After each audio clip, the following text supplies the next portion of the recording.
Hello everyone, welcome to Disha classes. और जैसे कि आप सभी को पता है, दिशा क्लासेस एक ऐसा यूट्यूब चैनल है जहां हम नेट कॉमर्स एग्ज़ाम और एचटेट पीजीटी कॉमर्स एग्ज़ाम की प्रिपरेशन के लिए सभी सब्जेक्ट्स को chapter wise and topic wise cover कर रहे हैं।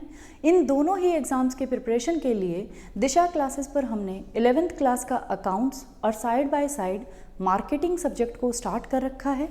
मार्केटिंग सब्जेक्ट हम फिलिप कोटलर की बुक 15th एडिशन से कवर कर रहे हैं, जिसके 5 चैप्टर्स हम ऑलरेडी कंप्लीट कर चुके हैं। 6 चैप्टर हमने स्टार्ट कर रखा है। तो अगर आप फिलिप कोटलर के अकॉर्डिंग देखेंगे तो ये है हमारा chapter number 16, developing pricing strategies and programmes. इस चैप्टर में हम प्राइस से रिलेटेड टॉपिक्स को कवर कर रहे हैं, जिसके 9 पार्ट्स ऑलरेडी अपलोडेड हैं। आप प्लेलिस्ट को विजिट कर सकते हैं। आज की वीडियो में हम डिस्कस करेंगे पार्ट 10 को। तो पार्ट 10 स्टार्ट करने से पहले एक बार हम देख लेते हैं हमने पार्ट 9 में क्या डिस्कस किया था। पार्ट 9 में हमने डिस्कस किया था प्रोसेस फॉर सेटिंग प्राइस, कि भी कंपनीज को प्राइस सेट करने के लिए एक सिस्टमेटिक अप्रोच को फॉलो करना पड़ेगा, या हम कह सकते हैं एक प्रोसेस को फॉलो करना पड़ेगा। और इस प्रोसेस में टोटल हमारे पास 6 स्टेप्स थे। सबसे पहले कंपनी को फर्स्ट स्टेप क्या है, सेलेक्टिंग प्राइसिंग ऑब्जेक्टिव। सबसे पहले कंपनी को प्राइस सेट करने से पहले अपने प्राइसिंग ऑब्जेक्टिव को सेलेक्ट करना पड़ेगा, कि भी क्या ऑब्जेक्टिव वो प्राइसिंग के थ्रू अचीव करना चाहता है, या क्या उनका प्राइसिंग के रिलेटेड ऑब्जेक्टिव है। जब कंपनीज का प्राइसिंग ऑब्जेक्टिव सेलेक्ट हो जाएगा तो सेकेंड स्टेप होगा डिटरमाइनिंग डिमांड। फिर कंपनीज मार्केट में अपने प्रोडक्ट की डिमांड को एस्टिमेट करेंगे कि वे मार्केट में उनके प्रोडक्ट की क्या डिमांड है, क्योंकि हमारा प्राइस हमारी डिमांड के ऊपर भी डिपेंड करता है कि मार्केट में क्या डिमांड हमारे प्रोडक्ट की है। इन दोनों ही स्टेप्स के बाद थर्ड स्टेप हमारा होगा एस्टिमेटिंग कॉस्ट। उसके बाद कंपनीज एस्टिमेट करेंगी कि भी उस प्रोडक्ट को बनाने में कंपनी को क्या कॉस्ट बियर करनी पड़ती है। तो ये हमारे 3 स्टेप्स हैं। इनमें से सबसे पहले कंपनी क्या करेगी, अपने प्राइसिंग ऑब्जेक्टिव को सेलेक्ट करेगी। प्राइसिंग ऑब्जेक्टिव सेलेक्ट करने के बाद कंपनीज अपने प्रोडक्ट की डिमांड को डिटरमाइन करेगी कि भी मार्केट में उनके प्रोडक्ट की क्या डिमांड है। और थर्ड स्टेप होगा कि वो अपने प्रोडक्ट की कॉस्ट को एस्टिमेट करेगी कि भी उस प्रोडक्ट को मैन्युफैक्चर करने में, डिस्ट्रीब्यूट करने में और सेल करने में क्या कॉस्ट कंपनी को बियर करनी पड़ती है। ये है हमारा थर्ड स्टेप। जो इससे पहले वाले 2 स्टेप्स हैं वो हम पिछली वीडियोस में कवर कर चुके हैं। आज इस वीडियो में हम थर्ड स्टेप को कवर करेंगे। तो थर्ड स्टेप, जैसे आपको पता है, estimating cost. Companies demand determine करने के बाद अपने कॉस्ट को एस्टिमेट करेगी, उसका आइडिया लगाएगी कि भी उनको टोटल कॉस्ट क्या आएगी उस प्रोडक्ट के रिलेटेड। तो जब हम बात करते हैं demand sets a ceiling on the price the company can charge for its product. अगर हम डिमांड की बात करें तो डिमांड हमारे लिए, हमारे प्राइस के लिए एक सीलिंग तैयार कर देती है। सीलिंग का मतलब है कि भी आपका प्रोडक्ट का प्राइस उससे ऊपर नहीं हो सकता। मीन्स मैक्सिमम आपके प्रोडक्ट का प्राइस वो हो सकता है जो डिमांड ने आपको सेट करके दिया है। क्योंकि फॉर एग्जांपल मान लो मार्केट में आपके प्रोडक्ट की डिमांड ही नहीं है, तो क्या आप अपने प्रोडक्ट के लिए हाई प्राइस सेट कर सकते हैं? नहीं, क्योंकि मार्केट में डिमांड ही नहीं है तो सेल्स होंगी ही नहीं। और एक तो सबसे पहले तो आपकी डिमांड नहीं है, ऊपर से आपने प्राइस भी हाई सेट कर दिया, तो क्या आपकी सेल्स होंगी? क्या कस्टमर्स आपके प्रोडक्ट को परचेज करेंगे? नहीं। और दूसरा, अगर मान लो आपके प्रोडक्ट की बहुत ज़्यादा डिमांड है मार्केट में, तो आपकी कंपनी क्या कर सकती है, एक हाई प्राइस सेट कर सकती है। क्लियर? तो डिमांड के ऊपर डिपेंड करता है कि भी हमारे प्रोडक्ट का मैक्सिमम प्राइस क्या होगा। जो डिमांड है वो हमारे प्राइस के लिए एक सीलिंग तैयार कर देती है। सीलिंग मतलब छत, जैसे हमारे घरों में होती है सीलिंग, कि भी एक मैक्सिमम चीज़ है जो घरों में हम उससे ऊपर नहीं जा सकते। तो सीलिंग का काम किसने कर दिया? डिमांड ने। उसके बाद जो हमारी कॉस्ट है, cost set the floor. Cost हमारे लिए क्या सेट कर देती है? फ्लोर को, कि भी इससे नीचे आप प्राइस नहीं मतलब डिसाइड करेंगे या सेट करेंगे। जैसे हम बात अगर करें तो ये मान लो आपकी डिमांड है, तो डिमांड से आपने अपनी डिमांड को डिटरमाइन किया, तो डिमांड के बेसिस पे ही आप अपना प्राइस मैक्सिमम इतना ही रख सकते हैं, यहाँ तक आपका प्राइस आ सकता है। तो ये हमारे लिए किसका काम कर रही है? सीलिंग का। उसके बाद जब हमने अपनी कॉस्ट को देखा तो क्या कोई भी कंपनी अपनी कॉस्ट को बिना कवर करे आपको उससे भी कम प्राइस पे प्रोडक्ट को सेल कर देगी? नहीं, वो अपने प्राइस में एटलीस्ट उनकी कॉस्ट को तो कवर करे ही करेगी। तो प्राइस जो हमारी कॉस्ट है वो क्या है, मिनिमम प्राइस तो इतना होगा ही होगा। तो ये हमारे लिए एक फ्लोर का काम कर देती है कि भाई यहाँ तक हमारा फ्लोर सेट हो गया, मिनिमम आपको ये प्राइस तो रखना ही पड़ेगा, क्योंकि कोई भी कंपनी अपने प्रोडक्ट को कॉस्ट से कम प्राइस पे तो नहीं बेचेगी, वो अपने प्राइस में एटलीस्ट अपनी टोटल कॉस्ट को तो रिकवर करे ही करेगी। क्लियर? तो अब जो आपका प्राइस है वो लाई करेगा इन दोनों के बीच में। अब आपके ऊपर डिपेंड है, या आपके प्रोडक्ट के ऊपर, बहुत सारे फैक्टर्स के ऊपर, कि भाई आपका प्रोडक्ट का प्राइस कहाँ सेट होगा।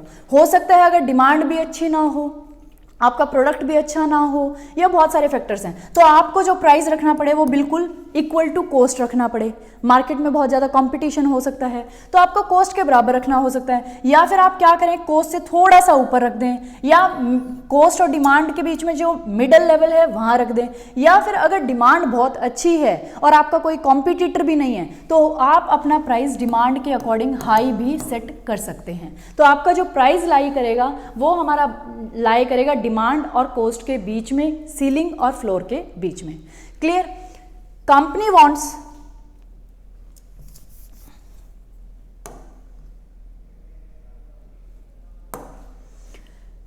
wants to charge a price that covers its cost of producing, distributing and selling the product, including a fair return for its effort and risk। हर एक कंपनी चाहती है कि वो एक ऐसा प्राइस चार्ज करे जिससे उसकी प्रोडक्शन की कॉस्ट, डिस्ट्रीब्यूशन की कॉस्ट, सेलिंग की कॉस्ट के साथ साथ उसे एक फेयर रिटर्न भी मिले अपने एफर्ट्स और रिस्क के लिए। हर कंपनी चाहती है ऐसा प्राइस सेट करे वो अपने प्रोडक्ट के लिए जिससे उसकी प्रोडक्शन की, डिस्ट्रीब्यूशन की, सेलिंग की कॉस्ट के साथ साथ उसको एक फेयर रिटर्न भी मिले उसके एफर्ट्स और रिस्क बियर करने के कारण। क्लियर? तो सिंपल सी बात है, जो भी कंपनी प्रोडक्ट बना रही है वो चाहती है कि भी उसके प्रोडक्ट का प्राइस ऐसा हो जिसमें उसकी कॉस्ट भी कवर हो जाए, प्रोडक्शन की, डिस्ट्रीब्यूशन की, सेलिंग की, और उसे एक फेयर रिटर्न भी मिले उसके एफर्ट्स और रिस्क की वजह से, क्योंकि वो एफर्ट्स भी लगा रहा है और रिस्क भी बियर कर रहा है। तो इन दोनों की वजह से वो चाहता है उसे फेयर रिटर्न भी मिले और उसकी जो कॉस्ट है, टोटल कॉस्ट, वो भी उसके प्राइस में कवर हो जाए। क्लियर? फिर हम आते हैं types of cost and levels of production. अगर हम टाइप्स ऑफ कॉस्ट की बात करें, अभी एक तो हमने देखा टाइप कि भी हमारे पास प्रोडक्शन कॉस्ट है, डिस्ट्रीब्यूशन कॉस्ट है, सेलिंग कॉस्ट है। ये तो हमारे टाइप्स हैं फॉर्म्स के बेसिस पे कि भी कितने टाइप्स के हमारे पास कॉस्ट होती हैं। अगर हम अदर पर्सपेक्टिव से देखें तो अगर कंपनी की जो कॉस्ट है, टेक टू फॉर्म्स, कंपनी की कॉस्ट दो टाइप्स की होती है, एक है फिक्स्ड, एक है वेरिएबल। अगर हम फिक्स्ड कॉस्ट की बात करें कि फिक्स्ड कौन सी होती है, fixed cost also known as overhead. Fixed cost को ही क्या कहा जाता है? ओवरहेड। और इस टाइप के क्वेश्चन ही पूछे जाते हैं, what is the other name of fixed cost. तो फिक्स्ड कॉस्ट को क्या कहा जाता है? ओवरहेड।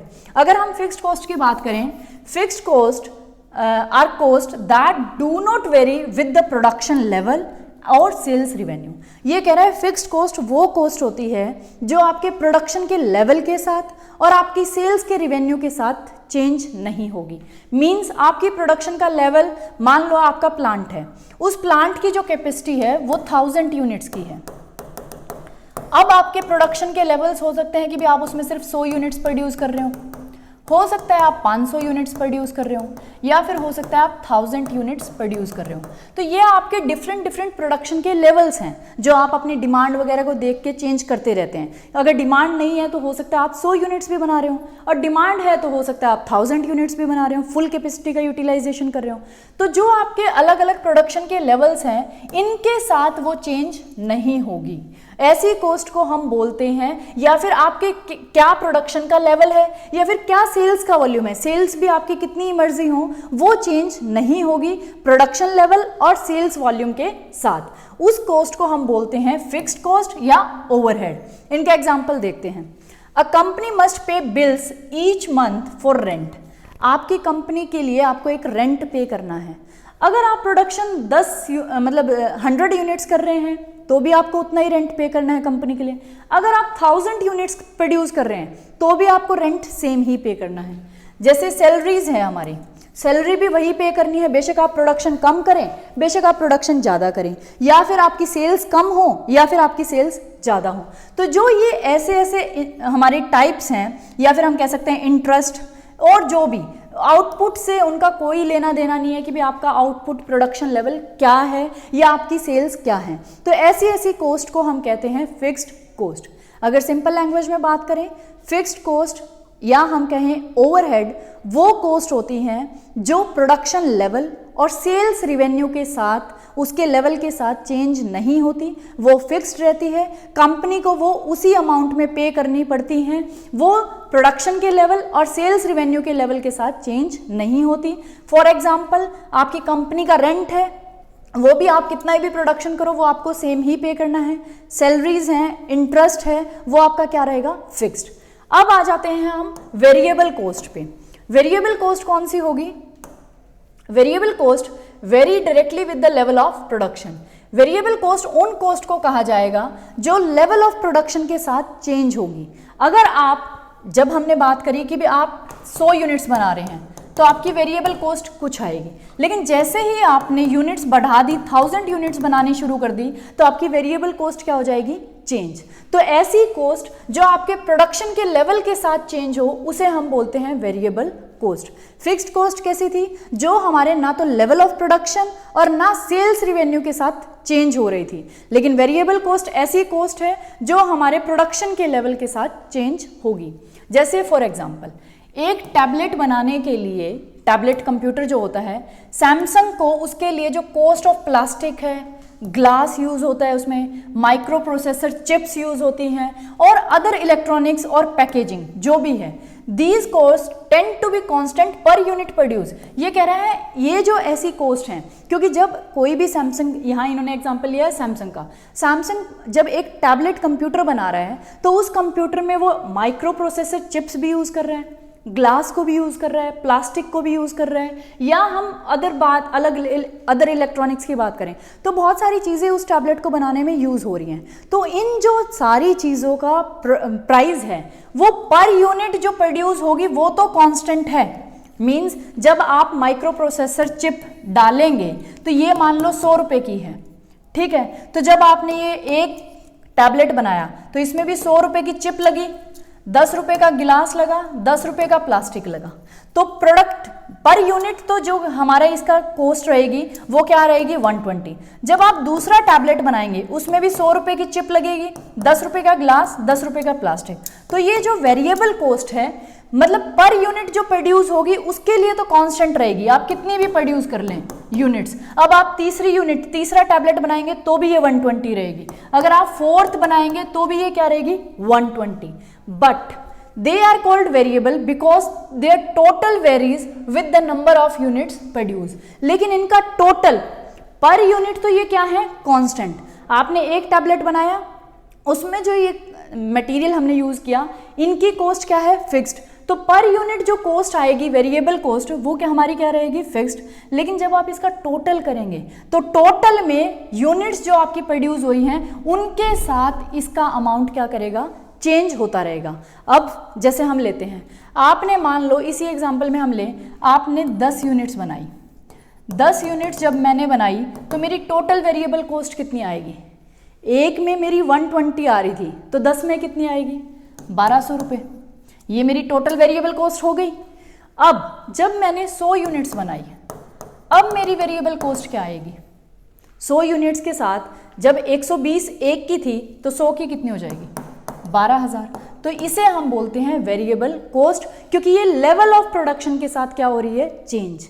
मतलब अगर आप पर यूनिट देख रहे हैं तो पर यूनिट तो हर एक कंप्यूटर टैबलेट में वही वेरिएबल कॉस्ट आ रही है। मींस आपको 120 इसमें लग रहे हैं, 100 रुपये प्रोसेसर के, ग्लास के, प्लास्टिक के।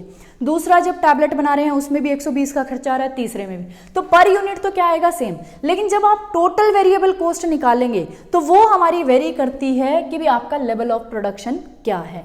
अगर आप 10 यूनिट बना रहे हैं तो 10 यूनिट को बनाने की अगर हम बात करें 120 के हिसाब से 1200 रुपये खर्च आएगा। लेकिन जब आपने यूनिट्स बढ़ा दी, 100 यूनिट्स कर दी, तो आपका खर्चा आएगा 12,000। तो वेरिएबल कॉस्ट आपकी किसके साथ चेंज हुई, लेवल ऑफ प्रोडक्शन के साथ चेंज हुई, इसीलिए हम इसे बोलते हैं वेरिएबल कॉस्ट। फिक्स्ड कॉस्ट ऐसी होती है जो आपकी लेवल ऑफ प्रोडक्शन और सेल्स रिवेन्यू के साथ चेंज नहीं होती। आपका कोई भी प्रोडक्शन का लेवल हो या कितनी भी आपकी सेल्स हो, उनका जो अमाउंट है वो कैसा रहता है, फिक्स्ड। जैसे हमने बात करी सैलरी की, रेंट की, इंटरेस्ट की। क्लियर? तो ये था हमारे 2 टॉपिक्स या टाइप्स हमने बात कर ली, और इसमें ही हमने देख लिया लेवल्स ऑफ प्रोडक्शन को कि भी आपके लेवल्स ऑफ प्रोडक्शन क्या होते रहते हैं, चेंज। उसके बाद हम कहते हैं टोटल कॉस्ट। अब तीसरी टाइप की कॉस्ट हमारे पास आ गई, टोटल कॉस्ट। अब टोटल कॉस्ट आप आइडिया लगा सकते हैं कि भी टोटल कॉस्ट क्या होगी। अब हमने 2 टाइप्स की कॉस्ट देखी कि भी एक प्रोडक्ट को बनाने में एक फिक्स्ड कॉस्ट है, एक वेरिएबल कॉस्ट है। इन दोनों ही कॉस्ट को अगर हम मिला देते हैं तो हमारी बन जाती है total cost. Clear? Total cost consist of the sum of fixed and variable cost for any given level of production. ये कह रहा है किसी भी लेवल ऑफ प्रोडक्शन के लिए जो आपकी फिक्स्ड कॉस्ट और वेरिएबल कॉस्ट का सम होगा उसे ही हम बोलते हैं टोटल कॉस्ट। क्लियर? उसके बाद है average cost. Average cost is the cost per unit at that level of production. ये कह रहा है जो भी आपका लेवल है प्रोडक्शन का, मान लो आप 10 यूनिट्स बना रहे हैं तो ये लेवल है, अगर आप 100 यूनिट्स बना रहे हैं तो आपका लेवल ऑफ प्रोडक्शन ये है। जब आपकी इन दोनों ही लेवल्स पे जो कॉस्ट पर यूनिट आ रही है उसको हम बोलते हैं एवरेज कॉस्ट। एवरेज कॉस्ट का मतलब है कि भी आपको एक प्रोडक्ट बनाने की क्या कॉस्ट आ रही है, कॉस्ट पर यूनिट क्या है। मींस 10 यूनिट्स में से 10 यूनिट्स की तो आपने क्या किया, टोटल कॉस्ट निकाल ली कि मुझे इनको बनाने में आ रही है 1000 रुपीज़। क्लियर? अब ये तो हमारी है टोटल कॉस्ट कि भी 10 यूनिट्स को बनाने की मुझे कितनी आ रही है, 1000 रुपीज़। लेकिन अगर मैं आपको कहूँ कि भी कॉस्ट पर यूनिट कितनी आएगी, इन 10 में से एक यूनिट बनाने की कॉस्ट क्या आएगी, तो आप क्या करें, टोटल कॉस्ट को नंबर ऑफ यूनिट्स से डिवाइड कर दें तो आपके पास आ जाएगी एक यूनिट की कॉस्ट जो है 100 रुपीज़। तो एक प्रोडक्ट बनाने की कॉस्ट हमारे पास कितनी आई, 100 रुपीज़। तो आपको अगर एवरेज कॉस्ट निकालनी है तो एवरेज कॉस्ट निकालने के लिए आपको क्या करना है, सिंपल सी चीज़ है,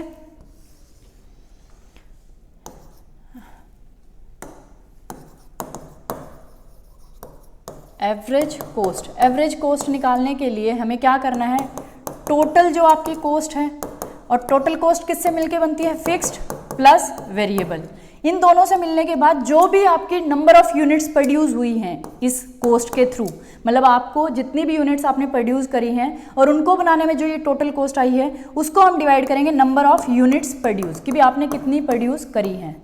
मान लो आपकी टोटल कॉस्ट आई 1000 रुपीज़ और कितनी यूनिट्स बनाई आपने 1000 में, 10 यूनिट्स, तो एक यूनिट की कॉस्ट कितनी आ जाएगी, 100 रुपीज़। ये है आपकी एवरेज कॉस्ट या हम कह सकते हैं कॉस्ट पर यूनिट। क्लियर? दूसरा एग्जांपल ले सकते हैं, मान लो आपकी टोटल कॉस्ट आई 1000 रुपीज़ और आपने जो यूनिट्स बनाई वो आपने 100 यूनिट्स बनाई, 1000 में 100 यूनिट्स आपने प्रोडक्ट की बनाई, तो अब आपकी एवरेज कॉस्ट क्या आएगी, ₹10। क्लियर? मीन्स एक प्रोडक्ट को बनाने की आपकी कॉस्ट पर यूनिट क्या आई, 10 रुपीज़, क्योंकि टोटल आइटम आपने बनाए 100 और उन 100 आइटम को बनाने में आपकी टोटल कॉस्ट कितनी लगी, 1000 रुपये। तो एक आइटम को बनाने में कितनी कॉस्ट आई होगी, 10 रुपीज़। इसे ही हम बोलते हैं average cost. Clear?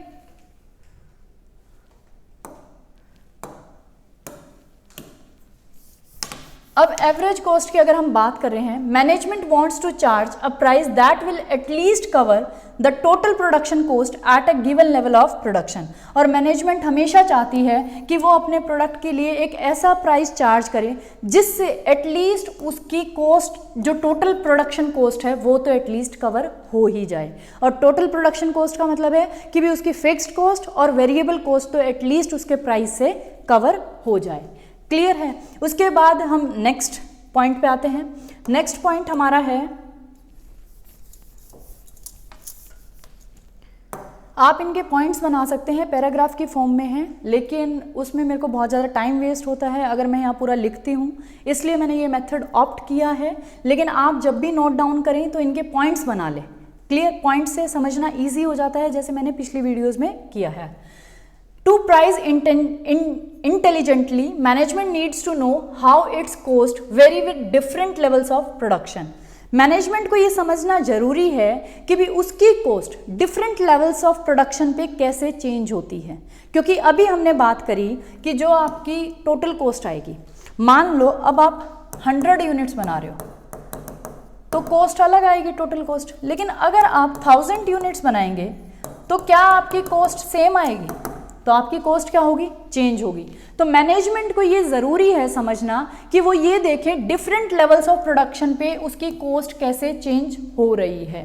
Means 100 units पे उसको कुछ टोटल कॉस्ट पे करनी पड़ रही है और 1000 यूनिट्स पे उसकी कॉस्ट अलग आ रही है। तो उसे समझना पड़ेगा कि भी डिफरेंट लेवल्स ऑफ प्रोडक्शन के साथ उसकी कॉस्ट कैसे वेरी कर रही है। इसके लिए इन्होंने एक एग्जाम्पल दे रखा है, जैसे सैमसंग है, सैमसंग 1000 टैबलेट कंप्यूटर प्रोड्यूस करता है एक दिन में, तो जो कॉस्ट पर यूनिट होगी हाई होगी, मतलब उसकी जो कैपेसिटी है, हम यहाँ कैपेसिटी की बात कर रहे हैं एग्जांपल लेने के लिए।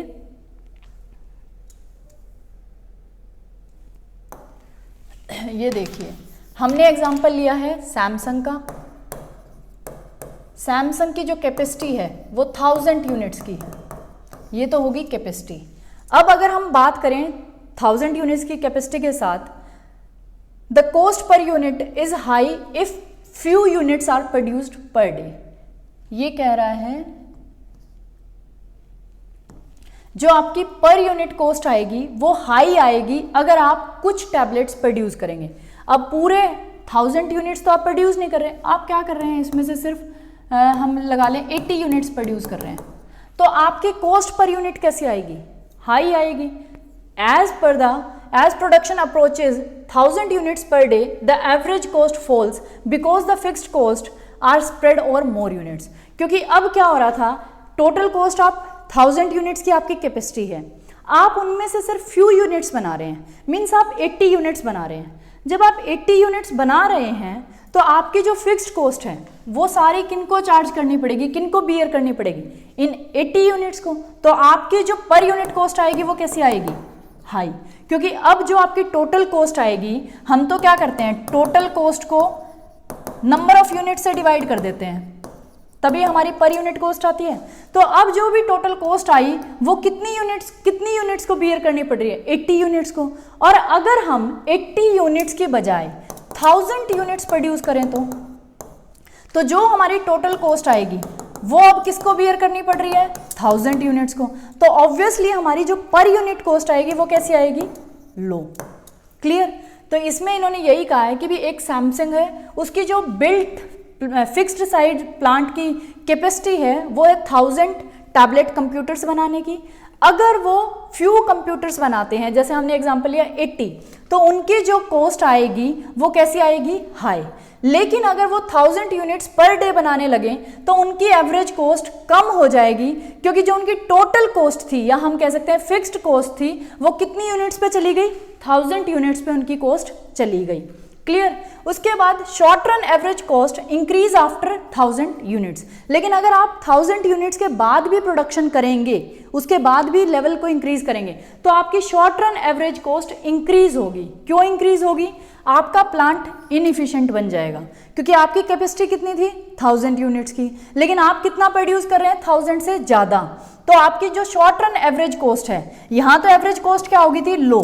जब आप 1000 यूनिट्स फुल कैपेसिटी को यूटिलाइज कर रहे थे तो आपकी जो कॉस्ट थी पर यूनिट, या हम एवरेज कॉस्ट बोले, वो हो गई थी लो। लेकिन जैसे ही आप 1000 से भी ज़्यादा बनाएंगे तो शॉर्ट रन एवरेज कॉस्ट तो आपकी इंक्रीज होगी ही होगी, क्योंकि उसमें workers must line up for machines, workers को मशीन के लिए खड़ा होना पड़ेगा, उनका टाइम वेस्ट होगा। Getting in each others way, machines break down, और जब आप मशीनों से ज़्यादा प्रोडक्शन करवाएंगे तो वो ब्रेक डाउन भी बहुत जल्दी जल्दी होंगी, वर्कर्स का टाइम वेस्ट होगा, वो एक दूसरे को मतलब बर्डन करेंगे, या हम कह सकते हैं डिस्टर्ब करेंगे। क्लियर? तो इस वजह से आपकी जो शॉर्ट रन एवरेज कॉस्ट आएगी, अगर आप 1000 यूनिट से एक्स्ट्रा बनाते हैं तो आपकी वो इंक्रीज होगी। क्लियर? उसके बाद है इफ़ सैमसंग बिलीव्स, जैसे अभी हम इसका एग्जाम्पल देखते हैं डायग्राम की हेल्प से।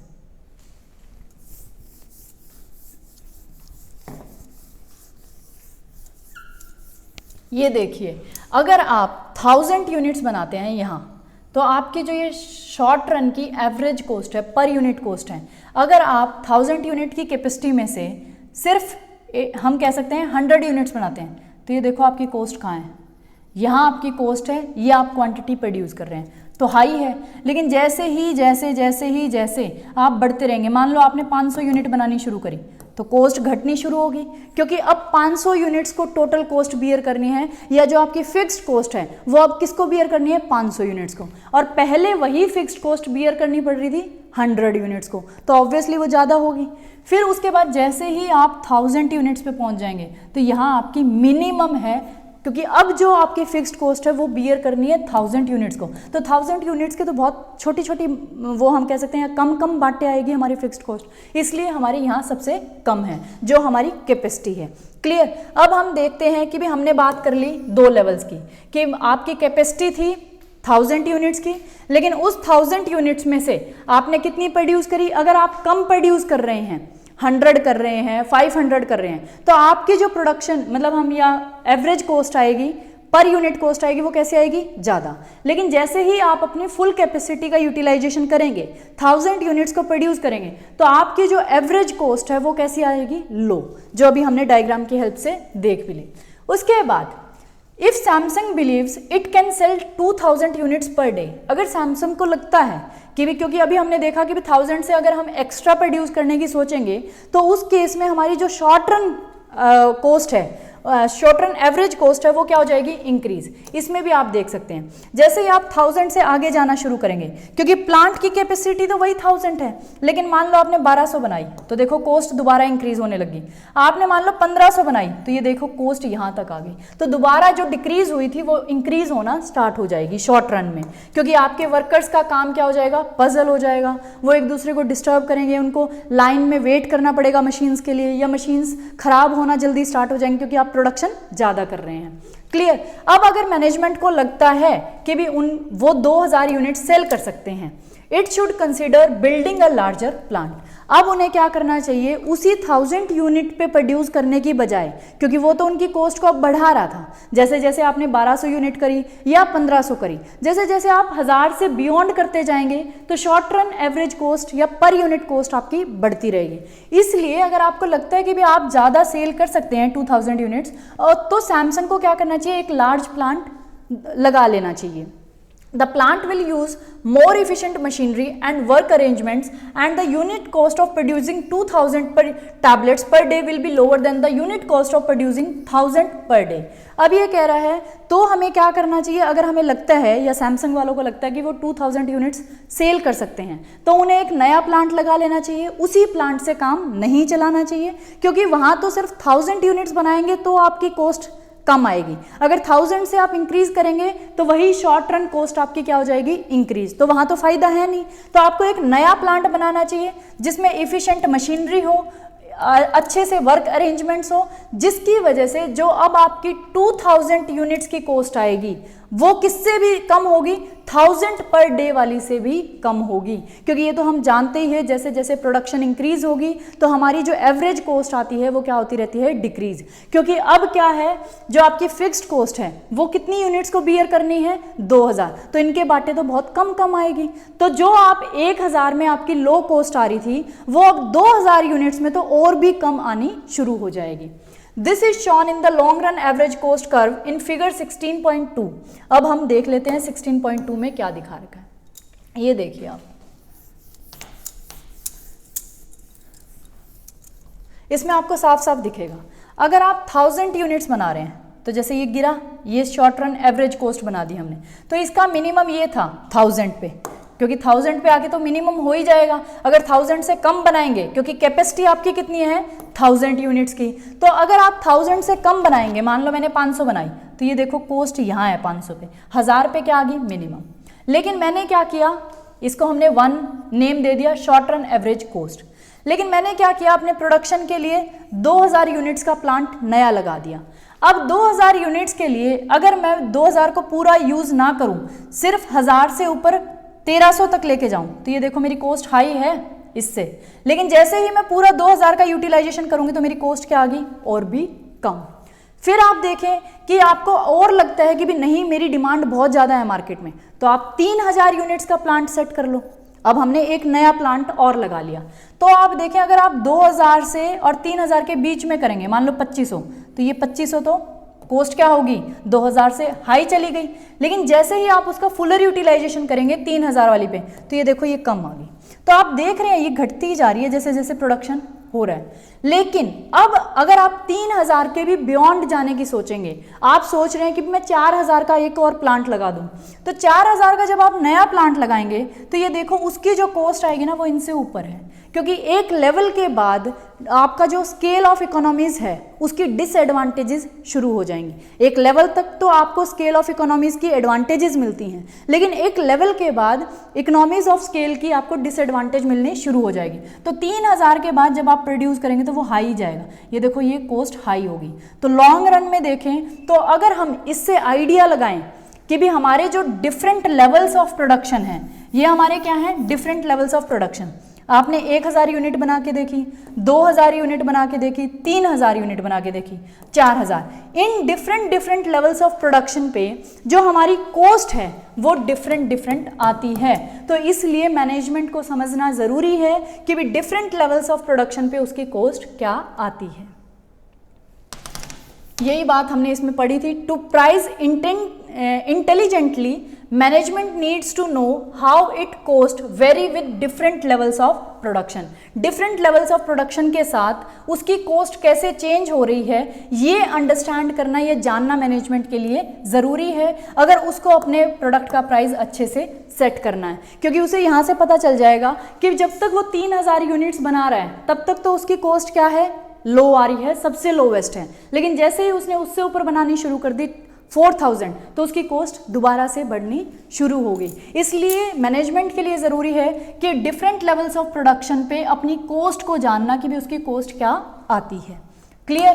तो ये हमने देख लिया कि भी 2000 का उसने सोचा, उसके बाद फिर है बट अ 4000, उसके बाद हमने देखा कि भी 3000 की कैपेसिटी भी उसने लगा ली, 3000 का प्लांट भी कर लिया, वो भी बहुत इफिशिएंटली चलेगा जैसे अभी हमने देखा। लेकिन जैसे ही उसने 4000 डेली वाला प्रोडक्शन प्लांट लगाया तो वहाँ से उसकी कॉस्ट क्या हो जाएगी, मतलब वहाँ से उसके एडवांटेजेस क्या हो जाएंगे कम, क्योंकि डिस इकोनॉमीज ऑफ स्केल क्या हो जाएगा स्टार्ट।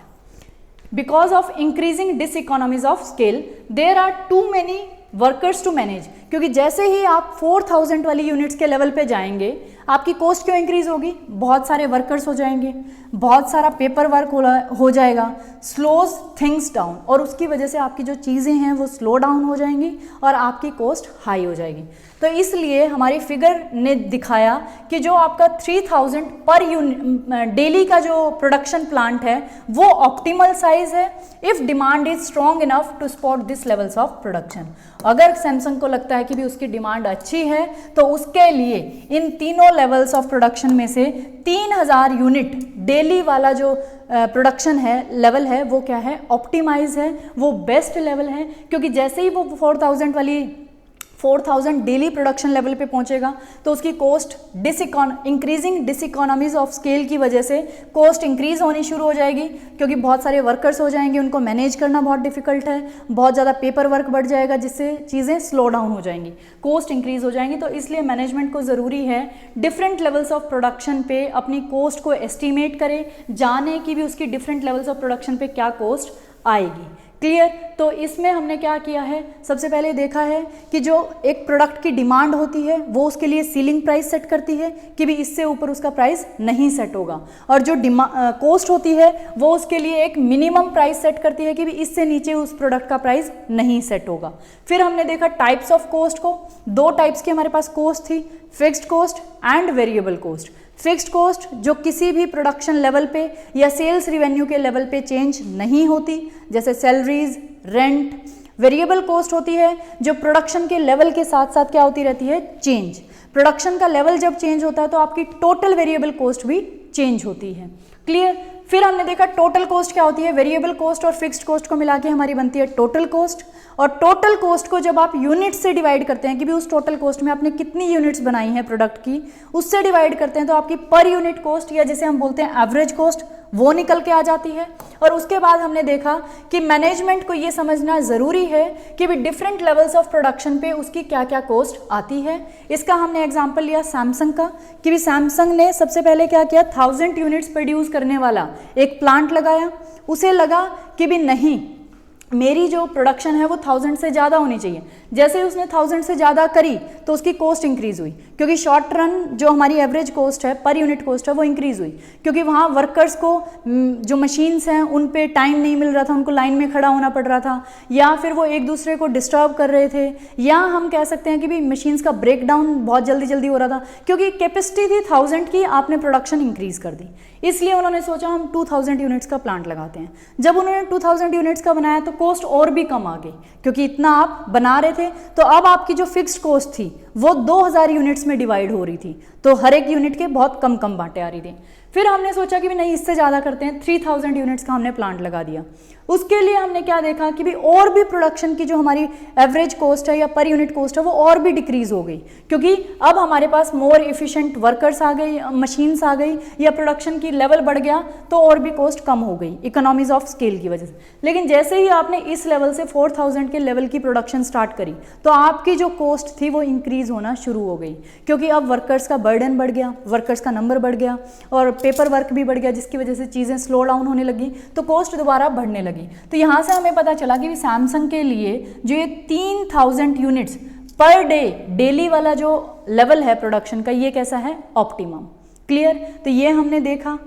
और इसके बाद ये हमारी कॉस्ट का चार्ट होता है, एवरेज कॉस्ट का चार्ट होता है कि भी एवरेज कॉस्ट आपकी क्या होगी, शॉर्ट रन एवरेज कॉस्ट, और शॉर्ट रन एवरेज कॉस्टों को जब हम मिला देते हैं तो वो हमारी बन जाती है लॉन्ग रन एवरेज कॉस्ट। तो ये था आज का हमारा टॉपिक। थोड़ा सा पार्ट और रहता है एस्टिमेटिंग कॉस्ट का, क्योंकि जो हमारे स्टेप्स हैं ये बहुत बड़े बड़े हैं, तो एक स्टेप पे 2 वीडियोस हमें बनानी पड़ रही हैं। तो मुझे उम्मीद है कि भी आपको समझ आ रहा होगा जो मैं आपको समझा रही हूँ। और अगर आपको कोई भी डाउट होता है तो आप मुझे कमेंट बॉक्स में लिख सकते हैं। और जिन भी स्टूडेंट्स ने अभी तक चैनल को सब्सक्राइब नहीं करा, उनसे रिक्वेस्ट है प्लीज़ चैनल को सब्सक्राइब कर दें। सिर्फ आपको एक क्लिक करना है और उसके रिटर्न में मुझे मोटिवेशन मिलेगी कि भी जो मैं बच्चों के लिए कर रही हूँ उससे किसी को फ़ायदा हो रहा है या मेरी वीडियोस अच्छी लग रही हैं, तो एक मोटिवेशन मिलती है अंदर से कि भी चलो आपका चैनल ग्रो कर रहा है। और जो भी व्यूवर्स हैं उन सभी से रिक्वेस्ट है प्लीज़ वीडियोस को ज़्यादा से ज़्यादा शेयर करें, सब्सक्राइब करवाएं अपने फ्रेंड्स से, अपने रिलेटिव से। Thank you for watching Disha classes.